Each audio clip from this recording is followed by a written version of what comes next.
Fire climbed into the courtyard sky before anyone had time to think. Guards dragged trunks out of the palace doors, dresses spilling from open lids like water breaking a dam. Silk, velvet, lace touched with gold thread, all of it meant for the flames before the sun went down. King Alden stood at the top of the stone steps, his arms folded, his jaw tight enough to crack a tooth. He did not look at the fire. He looked at the pile still waiting to be thrown into it. "Faster," he said. His voice did not rise. It did not need to. Servants moved quicker. Nobody wanted to be the one standing still when the king was in this kind of mood. 3 weeks had passed since Queen Marian had died, and grief had not softened him. It had done the opposite. It had sharpened him into something the whole palace was afraid to stand too close to. Edmund Clark stood near the wardrobe room with a single dress folded over his arm. It was plain, gray wool, worn thin at the hem, the kind of dress a servant might wear on a long journey, not the kind a queen would choose for a portrait. Nobody would have looked at it twice among the silks and velvets already burning outside. But Edmund held it like it weighed more than all the rest combined. He did not move toward the fire. A younger footman named Peter Lang noticed first. "Edmund," he whispered, glancing at the courtyard where the flames were rising higher. "That's the last one. You need to bring it out." Edmund did not answer. He folded the dress once more, smaller, tighter, and slid it beneath his coat. "Edmund," Peter's voice cracked with worry now. "If he counts them and finds one missing—" "I know what happens if he finds one missing," Edmund said quietly. He walked away from the fire, not toward it. By the time King Alden ordered the final count, the sun had already dropped behind the west tower, painting the courtyard in orange and black. A steward read the number from a scroll, matching it against the list drawn up that morning. 42 dresses had been listed, 41 had burned. The steward's voice faltered on the last line. "One is unaccounted for, Your Majesty." Silence dropped over the courtyard like a blade. King Alden turned slowly. His eyes moved across the gathered staff, servant by servant, until they landed on the man standing furthest from the fire, hands folded in front of him, calm in a way that made the calm itself look suspicious. "Edmund," the king said, "where is it?" It was not a question. It was a demand wearing the shape of one. Edmund met his eyes without flinching. 30 years of service had taught him exactly how far he could push a king before the ground gave way beneath him. He was standing on that edge right now, and he knew it. "I don't know what you mean, Your Majesty," Edmund said. It was the first lie he had told the king in 3 decades. The fire cracked behind them, sending sparks into the darkening sky, and for a moment, nobody in the courtyard breathed. King Alden studied the old butler's face, the way he might study a locked door he suspected was hiding something valuable behind it. He did not shout. He did not call the guards. He simply held Edmund's gaze a moment longer than was comfortable for anyone watching. "You have served this family since before I could walk," the king said. "You dressed my mother. You dressed my wife. You have never once lied to me." "No, Your Majesty," Edmund said. "I have not." "Then you understand why this troubles me more than a missing gown ever could." Edmund said nothing. There was nothing safe to say. The king turned back toward the fire, watching the last of the queen's wardrobe curl into ash and smoke. When he spoke again, his voice had dropped low enough that only Edmund and Peter, standing close by, could hear it. "Bring me that dress by morning," the king said, "or I will search every room in this palace until I find it myself, and you will not enjoy explaining why you hid it from me." He walked back inside without waiting for a reply. Peter turned to Edmund the moment the doors closed behind the king. His face had gone pale in the firelight. "Why?" he asked, barely above a whisper.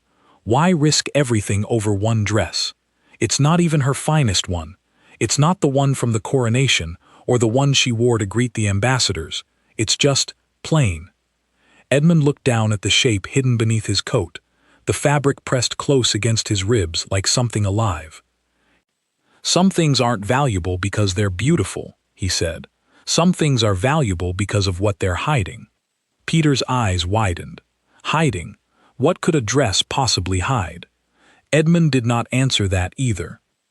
He walked toward the servants' quarters instead, past torches burning low along the stone corridor, past doors that had been quiet since the Queen's funeral. His footsteps echoed in the empty hall, slower than usual, heavier, a man carrying more than fabric under his coat.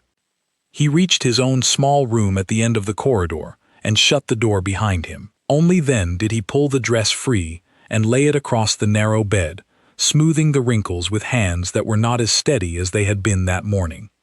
He had known this day would come eventually. He had simply hoped for more time. 3 years earlier, on a night nobody else in the palace remembered because nobody else had been there, Queen Marian had called him to her chambers alone. No maids, no guards. Just Edmund, standing by the door while she paced in front of her mirror, dressed plainly, her crown left behind on its stand like something she wanted no part of that night. "I need you to do something for me," she had said, "and I need you to never speak of it again, unless the day comes when I tell you to." He had agreed before she even finished explaining what it was. Now, 3 years later, with her gone and the dress hidden beneath his coat, Edmund understood that the day she had spoken of might finally be here, whether he was ready for it or not. He ran his fingers along the inside seam of the dress, near the waist, where the stitching sat just slightly different from the rest. A careful eye would never notice, unless they knew exactly where to look. He knew exactly where to look. He had sewn it there himself. A soft weight sat inside that seam, folded flat, waiting. Outside his window, the last of the courtyard fire had burned down to glowing coals, and the palace had gone quiet in the way palaces only go quiet after something has been lost and nobody wants to say the word out loud. Edmund sat on the edge of his bed with the dress in his lap and the king's warning still ringing in his ears. By morning, he would need an answer. He did not yet know what that answer would be. He only knew one thing for certain, the same thing he had known the moment he chose not to hand the dress to the fire. Some promises were worth more than a man's own safety.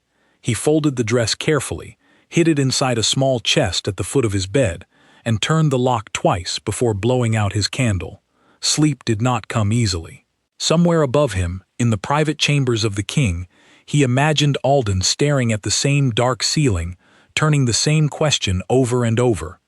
Why would a butler risk everything for one plain, ordinary dress? Neither man slept well that night, and neither of them yet knew how much the answer to that question was about to change everything they believed about the woman they had both, in very different ways, loved and lost. The morning would bring no mercy. The king had given his word, and kings did not forget the words they gave, especially not when grief and suspicion were pulling at the same nerve. Edmund lay in the dark, listening to the wind move through the courtyard where the fire had burned, and waited for the sun to rise on a day he suspected would end very differently than it began. By the time the first light touched the stone walls of the palace, word had already spread among the staff. Something had happened in the courtyard the night before, something involving Edmund and a missing dress and a king whose patience, already thin from grief, had worn down to almost nothing.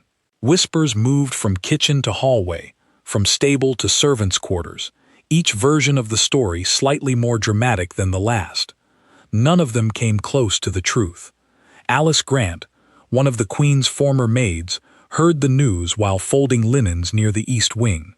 She dropped what she was holding and hurried straight to Edmund's door, knocking twice before letting herself in without waiting for an answer. "Tell me it isn't true," she said, breathless. "Tell me you didn't hide something from the king." Edmund, already dressed and sitting by the small chest at the foot of his bed, looked up at her with the calm of a man who had already accepted whatever was coming. "I'm afraid I did," he said. Alice's hand went to her mouth. She had known Edmund for over a decade, had watched him serve 2 generations of royalty without a single misstep, without a single moment of disloyalty. To hear that he had defied the king directly, over something as small as a dress, felt impossible.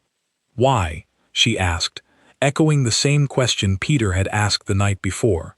"Of all the things to risk your life over, Edmund, a dress." Edmund reached down and rested his palm on the lid of the chest, as though the answer itself was sealed inside it, along with the fabric. "Because she asked me to," he said simply. "And I gave her my word." Alice sat down slowly on the edge of the bed beside him, her earlier panic softening into something closer to curiosity, and beneath that, quiet fear. "The Queen asked you to hide a dress from the king." "Not exactly," Edmund said. "She asked me to protect what was hidden inside it." Outside, the sound of boots on stone grew louder, marching in rhythm down the corridor. Both of them turned toward the door at the same moment, and Alice's face drained of color entirely. The guards had come early. 2 guards stepped into the room without knocking again, their faces set in the blank expression men wear when they are following orders they do not fully understand. Behind them stood Gerald Pierce, the king's senior advisor, a tall man with a narrow face and eyes that moved over every detail of a room before he spoke a single word. "The king wishes to see you," Gerald said to Edmund, "now, and he asks that you bring the dress with you." Alice rose quickly, stepping slightly in front of Edmund, as though her small frame could shield him from anything. "He hasn't done anything wrong," she said. Gerald's eyes flicked toward her, cool and unreadable. "That will be for the king to decide." Edmund placed a steady hand on Alice's shoulder, guiding her gently aside. "It's all right," he said. "I gave him my word I would bring it this morning. I intend to keep that word." He knelt beside the chest, unlocked it, and lifted the folded dress out with the same careful hands he had used the night before. He did not rush, he did not tremble. Whatever fear lived inside him, he kept it buried somewhere the guards could not see. The walk to the king's private study felt longer than it had ever felt before, though Edmund had walked that same corridor thousands of times across 30 years of service. Portraits of past kings and queens watched from the walls, their painted eyes following him past, judging or perhaps simply remembering. He passed the room where Queen Marian used to take her tea in the mornings, the door now closed and unused. He passed the music room where she used to sing quietly to herself, when she thought no one was listening. He had heard her sing on the night she gave him the dress. A soft, sad tune, the kind that sounded like a woman saying goodbye to something before she had told anyone she was leaving. The guards stopped outside a heavy wooden door and knocked once. A voice from within told them to enter. King Alden stood by the window when Edmund walked in, his back turned, hands clasped behind him. The morning light cut across the room in pale strips, catching the dust in the air, making everything feel slower than it should have. "Close the door," the king said, without turning around. Gerald hesitated near the entrance. "Your Majesty, would you like me to remain?" "Close it and leave, Gerald." The advisor's jaw tightened, just barely, before he bowed and stepped out, pulling the door shut behind him. Edmund stood alone in the study with the king, the dress folded over his arm, the silence between them stretching longer than any conversation could have. "You brought it," the king finally said, still facing the window. "As I promised, Your Majesty." The king turned then, and Edmund saw something in his face that had not been there the night before, not just anger, something closer to exhaustion, the kind that settles into a man's bones after weeks of grief with nowhere safe to put it down. 30 years, the king said. 30 years and you have never once given me reason to doubt you. And then, on the one night it mattered most, you lied to my face in front of my entire staff. Yes, Your Majesty. Do you have any idea what that does to a man? To learn the one person he trusted, without question, is capable of deceiving him. Edmund lowered his eyes for the first time. "I understand the weight of what I did," he said. "I do not ask you to forgive it easily. I only ask that you let me explain before you decide what to do with me." The king studied him a long moment, then gestured toward the small table near the window, where 2 chairs sat facing each other. "Sit," he said, "and explain, slowly. I want every detail." Edmund sat, the dress resting across his knees, his fingers finding the hidden seam near the waist out of old habit. 3 years ago, he began, the queen called me to her chambers late one night. No maids, no guards, only myself. She was dressed plainly, nothing like the gowns she wore during the day, and she seemed frightened, Your Majesty. I had never seen her frightened before that night. The king's expression did not change, but his hands, resting on his knees, curled slightly tighter. Go on. She told me she had learned something, Edmund continued, something she could not yet bring to you, not until she was certain of it herself. She said if anything ever happened to her before she could tell you directly, I was to make sure you found it another way. She trusted me to keep it safe until the right moment came. What did she learn? The king asked, his voice quieter now, almost unwilling to hear the answer. I do not know the full details, Your Majesty, Edmund said honestly. She never told me the words themselves. She only asked me to sew something into the lining of this dress, something she had written herself, and to keep the dress from ever being destroyed, no matter what happened. The king's eyes moved to the fabric resting on Edmund's knees, studying it, as though seeing it for the first time, though he had walked past that same dress in the wardrobe room 100 times over the past 3 years without ever suspecting what it carried. Show me, he said. Edmund hesitated only a moment before turning the dress inside out, running his fingers along the waist seam until he found the small ridge of stitching slightly thicker than the rest. He had sewn it there himself, late one night, careful enough that no tailor examining the dress would think twice about it. Here, Your Majesty, he said. The king rose from his chair and crossed the small distance between them, kneeling slightly to examine the seam Edmund pointed to. His fingers brushed against the fabric, feeling the faint outline of something flat, hidden just beneath the surface. There's something inside, the king said, almost to himself. Yes, Your Majesty. The king straightened, his breathing slightly unsteady now, the exhaustion in his face giving way to something sharper, more urgent. Open it, he said, now. Edmund's hands did not move at first. He looked up at the king, weighing one final question before he crossed a line that could never be uncrossed. Your Majesty, he said carefully, once this seam is opened, whatever is inside cannot be unseen. The Queen trusted me to protect this until you were ready to receive it. I only wish to be certain you are asking me to open it because you are ready, and not simply because your patience has run out. For a moment, anger flashed across the king's face, quick and sharp, the same anger that had filled the courtyard the night before, but it faded just as quickly, replaced by something Edmund had not expected to see in his king. Something close to fear. I have not felt ready for anything since the day she died, the king admitted quietly.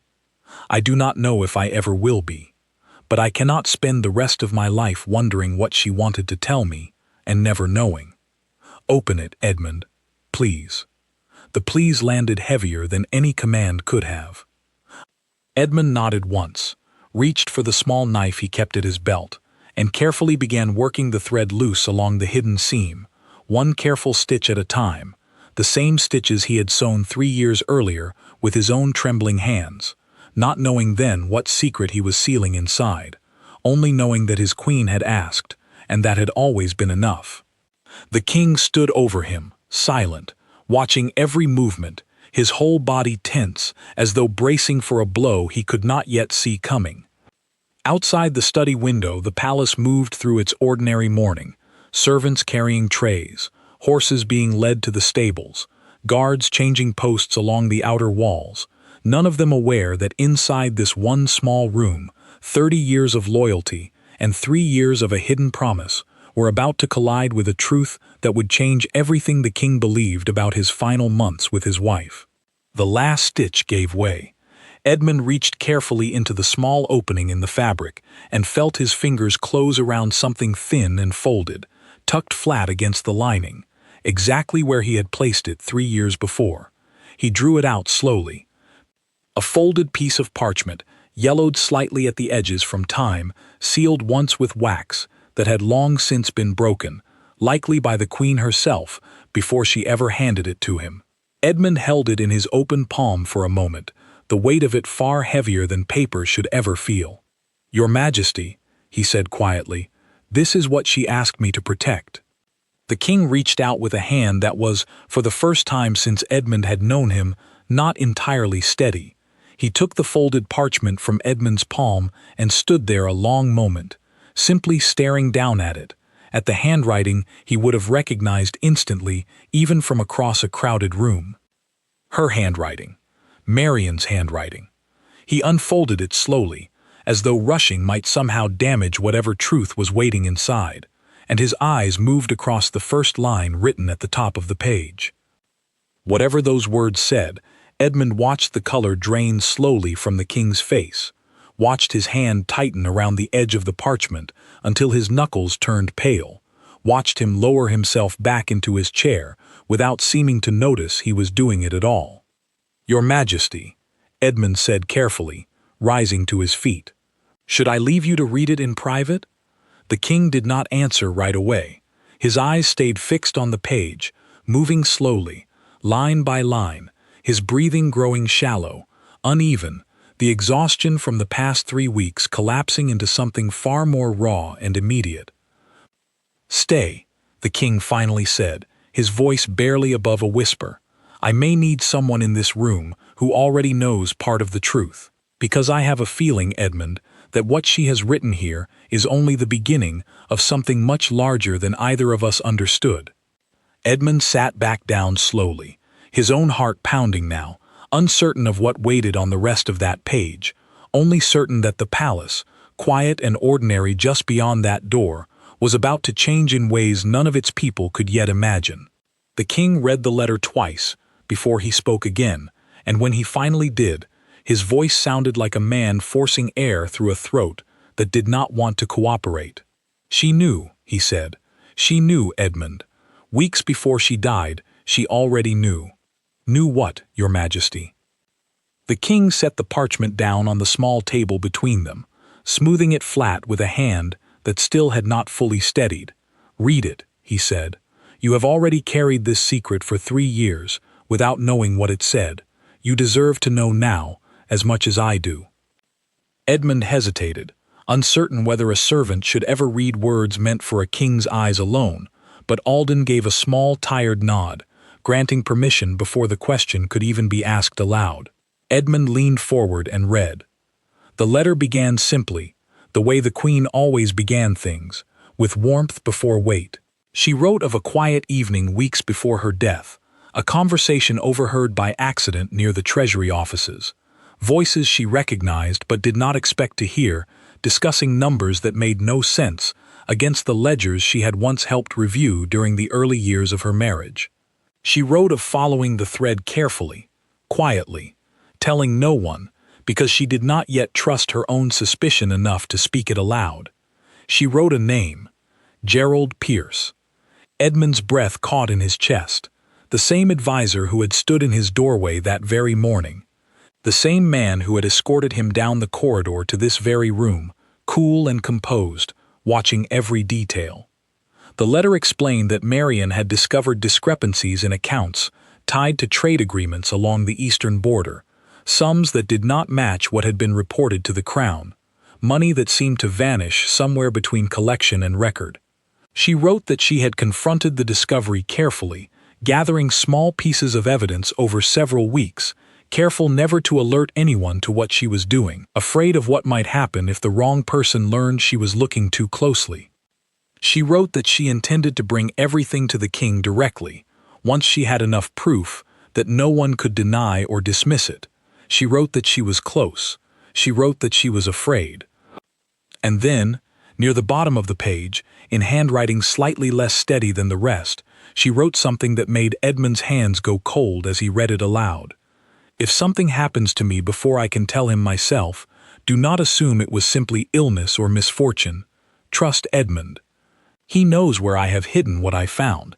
Tell him it is time, and he will understand." The room fell into a silence so complete that Edmund could hear his own heartbeat pounding against his ribs. The king sat motionless across from him, staring at nothing, his mind clearly working through implications too large to process all at once. "She thought someone might hurt her," the king finally said, his voice hollow. "She thought Gerald might hurt her, and she never told me. She never gave me the chance to protect her. Your Majesty, Edmund said carefully, she may not have been certain enough to accuse him outright. A queen accusing a senior advisor of theft, without proof strong enough to survive scrutiny, could have made things far worse for her, and far more dangerous. She may have believed silence was safer until she had everything she needed. And instead she died, the king said, his voice rising now, sharp with a grief that had finally found somewhere to point itself. She died of a fever the physicians could not explain, 3 weeks after writing this letter, and I never once questioned it, because grief does not leave room for suspicion. Edmund said nothing. There was nothing safe to say to that. The king rose from his chair suddenly, pacing toward the window, his hands pressed against the stone sill as though he needed something solid to hold on to. Outside, the ordinary sounds of the palace continued, entirely unaware that inside this small study, an entire understanding of the past 3 years was collapsing and rebuilding itself at the same time. You knew, the king said, without turning around.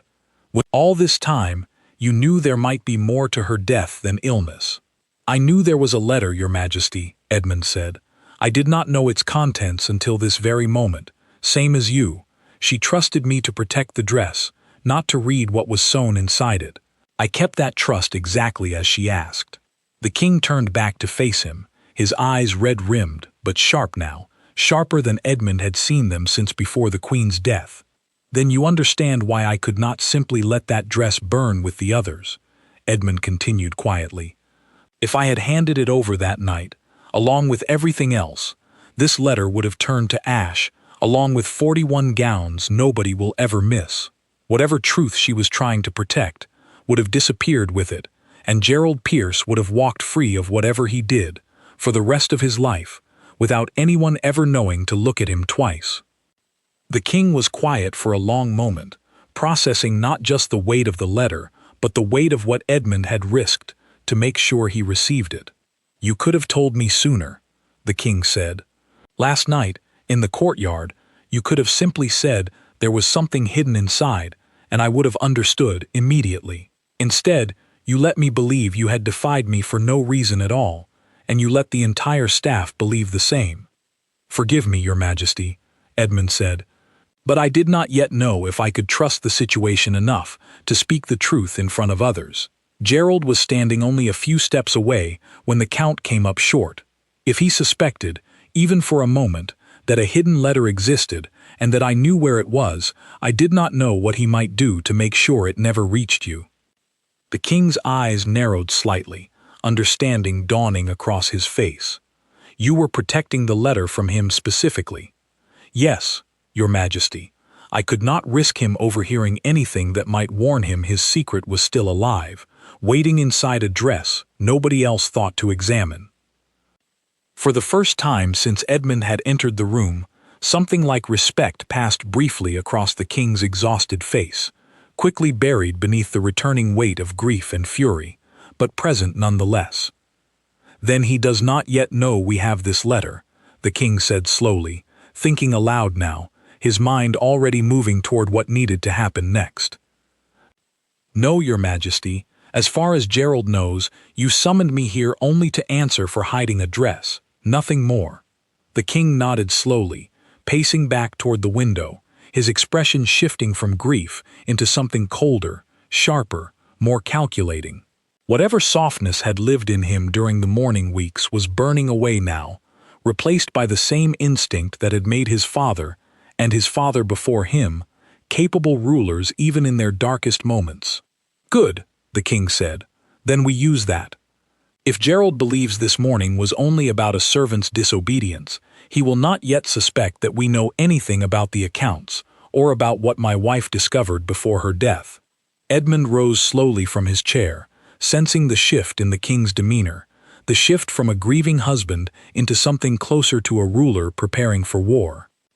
What would you have me do, Your Majesty? The king turned to face him fully, his eyes steady now, the earlier tremor in his hands finally gone, replaced by a stillness that felt far more dangerous than any outburst could have been. I need you to continue exactly as you have, the king said, Serve as you always have. Say nothing of this letter to anyone. Not Alice, not Peter, not a single soul within these walls. Gerald has spies among the staff. I am certain of it now, though I could not have told you that yesterday morning. If word reaches him that we know anything, he will disappear before we ever have the chance to hold him accountable for what he did to her. Understood, Your Majesty. And I need the physician who attended her during her final illness, brought to me quietly, without drawing attention, before the end of the week. If there was more to her death than fever, I intend to know the truth of it, no matter how long it takes to uncover, and no matter what it costs to get there. Edmund bowed his head slightly, the weight of the task settling over him alongside the weight of everything he had just learned. 3 years of carrying a secret he did not fully understand had suddenly transformed into something far larger, far more dangerous, and far more important than he had ever imagined it could be. "There is one more thing, Your Majesty," Edmund said quietly, before turning to leave. The king raised an eyebrow, waiting. "The Queen trusted me with this letter, because she believed I would recognize the right moment to act, even if she was no longer here to tell me herself. I believe that moment has now arrived. Whatever you decide to do next, I would ask only that you allow me to help see this through to its end. I have carried her trust for 3 years. I would not wish to set it down before her memory has finally received the justice she was trying to secure for herself." The king studied him for a long moment, something unspoken passing between them, a shared grief neither man had fully allowed himself to express until this very conversation. "Very well," the king said finally. "You will help me see this through. But Edmund, understand this clearly. From this moment forward, every conversation we have, every step we take, must be handled with more care than either of us has ever shown anything in our lives. Gerald Pierce is clever enough to have hidden his theft from a queen who was actively searching for it. He will not make mistakes easily, and if he suspects even slightly that we are closing in, he may take steps neither of us can undo." "I understand, Your Majesty." "Then leave me now," the king said, folding the letter carefully and placing it inside a locked drawer within his desk. "Return to your duties, as though nothing unusual has happened this morning. I will send for you again, once I have decided how best to proceed." Edmund bowed and turned toward the door, his mind still spinning from everything he had learned in the span of a single conversation. As his hand touched the door handle, the king's voice stopped him one final time. "Edmund." He turned back. "Thank you," the king said quietly, the words heavier than any command he had given all morning, "for protecting her. Even when I did not understand why, and even when it cost you my trust for a single terrible night, you protected the one thing she needed protected most." Edmund bowed his head. "She was my queen, long before you became my king, Your Majesty. I would have carried that dress through fire itself, before I let her final wish burn with the rest." He stepped out into the corridor, closing the door quietly behind him, and found Gerald Pierce standing exactly where he had left him that morning, arms folded, watching with those same cool, unreadable eyes. "Well," Gerald said, studying Edmund's face carefully, "I trust His Majesty has dealt with your little act of defiance appropriately." "The matter has been resolved," Edmund said carefully, keeping his voice as steady and ordinary as he could manage, though his heart was still hammering from everything he had just learned. It was, as it turns out, a misunderstanding about the Queen's personal wishes regarding her belongings. Nothing more. Gerald's eyes lingered on him a moment longer than necessary, searching for something beneath the calm surface Edmund was working hard to maintain. Edmund had spent 30 years learning how to keep his expression unreadable in front of nobility. He drew on every year of that experience now, refusing to let even the smallest flicker of the truth show through. "How fortunate," Gerald said eventually, though something in his tone suggested he was not entirely convinced. "I do hope, for your sake, that there are no further misunderstandings of this nature. The king has enough to manage without servants adding unnecessary complications to his grief." "Of course," Edmund said. "I intend to return to my duties immediately." He walked past Gerald without another word, forcing his steps to remain slow and even despite every instinct screaming at him to move faster, to put distance between himself and the man his queen had died trying to expose. Behind him, he could feel Gerald's eyes following his path down the corridor, and he wondered, with a cold feeling settling low in his stomach, exactly how much the advisor had already guessed. 3 days passed before the king sent word again, and Edmund spent every one of them feeling as though he were walking across ice that could crack beneath his feet at any moment. He served meals. He arranged linens. He carried messages between offices exactly as he had done for 30 years, and the entire time, a single thought sat behind every action he took. Somewhere within these walls, a man who had likely caused the death of his queen was moving freely, unaware that the truth he had buried was no longer buried at all. On the third evening, a young page found Edmund in the kitchen corridor and whispered that the king wished to see him in the physician's quarters, quietly, without drawing attention. Edmund set down the tray he was carrying and followed without a word. The physician's quarters sat in the quieter part of the palace, near the herb gardens, away from the busier halls where servants and nobles passed throughout the day. Edmund found the king already waiting inside, along with an older man Edmund recognized as Dr. Wren, the physician who had attended Queen Marian during her final illness. The doctor looked uneasy, his hands twisting together in his lap as he sat across from the king. "Edmund," the king said, gesturing for him to close the door and take a seat. "Dr. Wren has agreed to speak freely with us, though I suspect what he has to say will not be easy for either of us to hear." Edmund sat, his stomach tightening. Dr. Wren cleared his throat several times before finally speaking, his voice trembling slightly with what Edmund recognized as guilt, long carried in silence. "Your Majesty," he began, "when the Queen first fell ill, I believed it to be an ordinary fever, nothing unusual for the season. It was only in her final days, when her condition worsened far more quickly than any fever should, that I began to suspect something else entirely." "Go on," the king said, his voice tight with restraint. "There were symptoms," the doctor continued, "that did not match a natural illness. A particular pattern in her decline that I had only seen once before, many years ago, in a case involving poison slipped gradually into food over an extended period, rather than delivered all at once. At the time, I dismissed the thought, telling myself I was imagining connections that did not exist, because the alternative was too terrible to consider without proof." The room went silent except for the soft crackle of a nearby candle. "Why did you not speak of this suspicion at the time?" the king asked, his voice dangerously quiet. Dr. Wren's hands trembled harder now.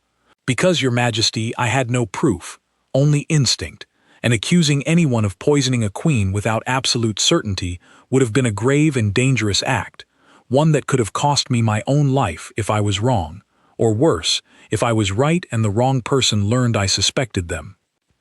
"Did you suspect anyone specifically?" Edmund asked quietly, before the king could speak again. The doctor hesitated, glancing between Edmund and the king, clearly weighing how much he dared to say aloud. "There was someone who visited her chambers regularly during her final weeks," he finally admitted. "Someone with reason to bring her tea and refreshments, as part of his official duties overseeing certain household accounts.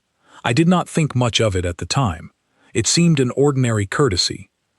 "Gerald Pierce," the king said flatly. Dr. Wren's silence was answer enough. The king rose from his chair, pacing the small room with the restless energy of a man holding back something far larger than the space could contain. 3 years she searched for proof of his theft, he said, mostly to himself, and in the final weeks of that search, he was standing in her chambers, bringing her tea with his own hands, while she grew weaker every single day. "Your Majesty," Edmund said carefully, "we still do not have proof strong enough to bring before a court. Suspicion and instinct, however strong, are not the same as evidence." The king turned to him, something fierce burning behind his eyes now. "Then we find the proof," he said. "Whatever it takes." She spent the final months of her life searching for evidence against this man, and I intend to finish what she started, for her sake if nothing else. Dr. Wren cleared his throat again, hesitant, but clearly wanting to offer something useful. "Your Majesty, if I may." When the Queen passed, certain items from her chambers were set aside rather than destroyed, according to tradition, in case any family member wished to keep something of hers before the rest was distributed or disposed of. Among those items were several small journals she kept for recording daily matters. I do not know their contents, but if she was gathering evidence as Edmund suggests, it is possible she recorded some of it there. The king's head snapped toward him. "Where are these journals now?" "In the record-keeper's archive, Your Majesty, alongside other personal effects awaiting your decision on their disposal." Within the hour, Edmund and the king stood together in the dusty archive room beneath the east wing, surrounded by shelves of old ledgers, forgotten portraits, and boxes containing the smaller, quieter belongings of generations of royalty who had come and gone through these halls. It took nearly an hour of searching before Edmund's hands finally closed around a small leather-bound journal, tucked inside a modest wooden box marked simply with the Queen's initials. He handed it to the king without a word. Alden opened the journal carefully, his eyes moving across pages filled with Marian's familiar handwriting, dates recorded carefully in the margins, small notes about daily palace matters, mixed with occasional entries that grew increasingly detailed as the weeks progressed. The king read in silence for several long minutes, his expression shifting from grief to something colder, sharper, more determined with every page he turned. "Here," he finally said, his finger pressed against a particular entry. "Listen to this." He read aloud, his voice steady despite the weight of the words.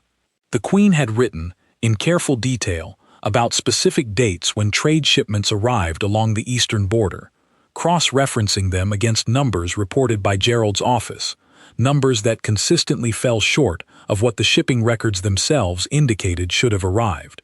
She had written names of merchants she had quietly questioned, careful never to reveal why she was asking, always framing her questions as simple royal curiosity rather than investigation. And near the final pages, dated only days before her illness began, she had written something that made both men go still. "He knows I have been asking questions. I saw it in his eyes today when I mentioned the eastern shipments during our conversation, a flicker of something sharp before he composed himself again. I must be more careful now. I must finish this quickly, before he realizes exactly how much I already know." The king closed the journal slowly, his hands trembling now in a way he no longer bothered to hide. "She knew he suspected her," Edmund said quietly, "and within days she fell ill." "This is not proof enough for a court," the king said, though his voice carried none of the earlier caution. "But it is proof enough for me. Gerald Pierce killed my wife to protect whatever theft he has been running against this crown, and I intend to make certain he answers for both crimes, whatever it takes to prove it beyond any doubt." Edmund nodded slowly, understanding now the full weight of the task ahead of them. "What would you have me do, Your Majesty?" The king closed the journal and held it carefully against his chest, the way a man might hold something he had feared lost forever and finally recovered. "I need eyes inside his office," he said. "Someone he trusts, or at least someone he does not suspect, who can help us find the physical records that match what my wife documented here. Numbers alone in a journal will not be enough. We need the actual ledgers, the actual discrepancies, laid out clearly enough that even his allies cannot argue them away." "I am only a butler, Your Majesty," Edmund said. "I have no reason to be near his office, and if I am seen there without cause, it will raise exactly the suspicion we are trying to avoid." "Then we give you a reason," the king said, already thinking several steps ahead. "I will announce that the Queen's belongings are being formally catalogued before final distribution, a task requiring cooperation from every department, including the treasury records under Gerald's supervision. It is ordinary enough that no one will question it, and it gives you legitimate reason to move through those offices without drawing his attention." Edmund considered this carefully. "It could work, Your Majesty, though I will need help. There are corners of that office I cannot search alone without risking discovery." The king thought for a moment before nodding. "Alice Grant," he said. "She served the Queen closely and has reason to assist with cataloging her belongings. She is clever, and I trust her loyalty completely." "She does not yet know any of this," Edmund said. "Then it is time she learned enough to help us, carefully, and only what is necessary." That evening, Edmund found Alice in the servants' quarters and told her, in careful, measured words, only what she needed to know, not the full letter, not every detail of the journal, only enough to understand the danger they were walking into and the importance of the task ahead.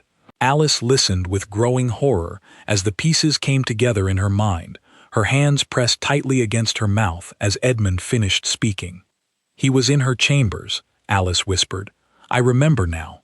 I thought nothing of it at the time, because it seemed ordinary for him to check on her comfort given his position. I never imagined, none of us did," Edmund said gently.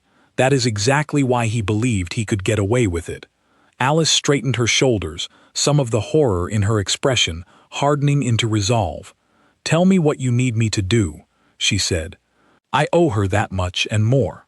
Over the following days, Edmund and Alice moved carefully through the treasury offices under the cover of the cataloging project the king had announced, gathering small pieces of evidence whenever Gerald's attention was occupied elsewhere.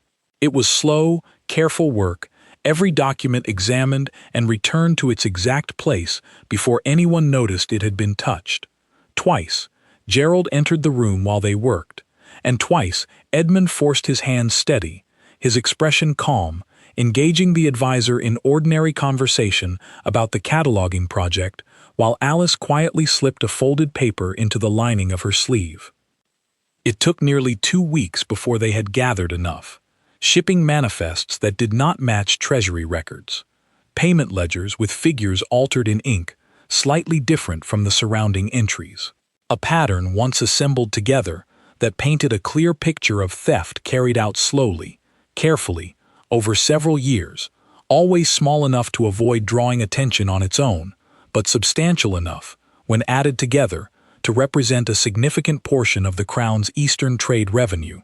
When Edmund finally laid the complete collection of evidence before the king, Alden studied every page in silence, his expression growing colder and more resolved with each document he examined. "This is enough," the king finally said. "This is more than enough." He looked up at Edmund, something final and unshakable settling behind his eyes. "It is time," he said, "for Gerald Pierce to answer for everything he has taken from this crown and everything he took from me." The great hall had not been used for a formal gathering since the Queen's funeral, and its emptiness that morning felt heavier than usual as guards took their positions along the walls, spaced evenly, waiting. Edmund stood near a side entrance, Alice close beside him, both of them watching the tall doors at the far end of the hall, waiting for the moment neither of them could yet fully imagine. The king had summoned every senior member of his court that morning, under the pretense of discussing the final arrangements for the Queen's memorial garden, a task Gerald himself had been overseeing for weeks. Nothing in the summons suggested anything unusual, and Edmund had watched from a distance as Gerald walked into the hall with his usual composed confidence, entirely unaware of what awaited him. King Alden sat upon his throne at the head of the hall, the Queen's journal resting closed on the small table beside him, the gathered evidence stacked neatly beneath it. His expression gave nothing away, the same careful stillness Edmund had taught himself to wear for 30 years now mirrored perfectly on his king's face. "Thank you all for coming," the king said, once the assembled nobles and advisors had settled. "There is a matter I wish to address before we discuss the memorial garden, one that concerns the Queen directly, and one I believe requires everyone's attention."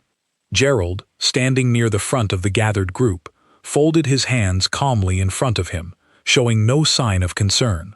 "Of course, Your Majesty. Whatever you require. 3 weeks ago," the king continued, his voice carrying evenly across the hall, "my butler refused to burn one of the Queen's dresses, as I had ordered. At the time, I believed this to be a simple act of disobedience, and I was, I admit, prepared to punish him severely for it." A murmur passed through the gathered court, several eyes turning toward Edmund near the side entrance. Gerald's expression remained composed, though Edmund noticed the faintest tightening around his eyes. "What I did not know," the king continued, "was that hidden within the lining of that dress was a letter written by my wife in her own hand, weeks before her death, describing a discovery she had made regarding discrepancies in the treasury accounts along our eastern trade routes." The murmur grew louder. Gerald's hands, still folded in front of him, tightened slightly at the knuckles, though his face remained carefully neutral. "That letter," the king said, rising slowly from his throne, named a specific individual she suspected of theft against this crown. And in the weeks that followed her discovery of this theft, that same individual began visiting her chambers regularly under the guise of concern for her comfort, bringing her tea and refreshments with his own hands. Gerald's composure cracked, just slightly, a flicker Edmund caught from across the hall, the same flicker Marion had described seeing in the journal.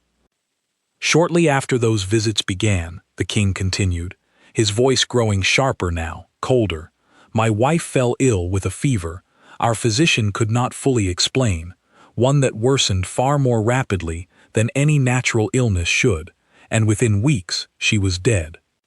Complete silence had settled over the hall now, every noble and advisor frozen in place, sensing the direction this conversation was heading even before the king spoke the name aloud.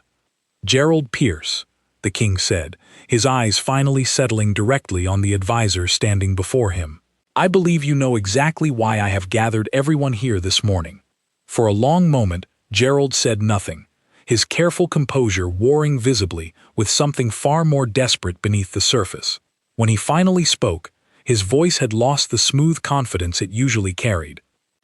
"Your Majesty," he said carefully, "I do not know what you believe you have discovered, but I assure you—" "Do not," the king interrupted sharply, "insult my wife's memory by pretending this conversation requires assurances from you. I have her journal, written in her own hand, documenting her suspicions weeks before her death. I have shipping manifests that do not match your treasury records. I have payment ledgers altered in ink that does not match the surrounding entries. And I have a physician prepared to testify that her symptoms in her final weeks matched patterns consistent with poison, administered gradually over time." Gerald's face had gone pale now, the mask finally slipping entirely, revealing something calculating and cornered beneath it. His eyes darted briefly toward the exits, toward the guards standing at careful attention along every wall, and something in his shoulders sank as he realized, fully and finally, that there was no path forward that did not end in this moment. "She was going to ruin everything," Gerald said quietly, his voice suddenly stripped of its usual polish. "Years of careful work, years of building what I had built, and she was going to expose it all, over a few discrepancies she barely understood." "She understood exactly what you were doing," the king said, his voice trembling now with a fury he had been holding back for weeks, "and you murdered her to keep her silent." "I did what was necessary," Gerald said, something desperate and cold entering his voice now that the pretense had finally fallen away completely. "You have no idea what it costs to maintain a position like mine, the debts, the obligations, the promises made to people who do not accept excuses. I took what I needed to survive, nothing more, and she was going to destroy everything over numbers on a page. She was going to protect this kingdom from a man willing to poison a queen rather than face the consequences of his own theft," the king said. "Guards."